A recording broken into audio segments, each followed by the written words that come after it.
অত্যন্ত গোপনে তাদের ধ্বংস হয়ে যাওয়া পারমাণবিক দুর্গগুলো আবার বানানো শুরু করেছে। স্যাটেলাইট ইমেজে দেখা গেছে ইরান ফোর্দো এবং নাতানজ পারমাণবিক কেন্দ্রের প্রবেশ পথগুলো বানাচ্ছে এবং সেখানে ভারী কংক্রিটের আস্তরণ ব্যবহার করছে।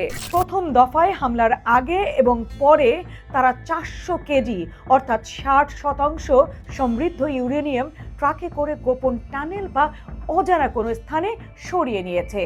এমনকি হামলার আশঙ্কায় তারা কিছু টানেল সিল করে দিয়েছে বা মাটি দিয়ে ভরাট করে ফেলেছে যাতে পরিদর্শনে বাধা দেওয়া যায়। প্রেসিডেন্ট ডোনাল্ড ট্রাম্প ইরানের এই পরিস্থিতির বিষয়ে সরাসরি বেশ কিছু ইঙ্গিতও দিয়েছেন।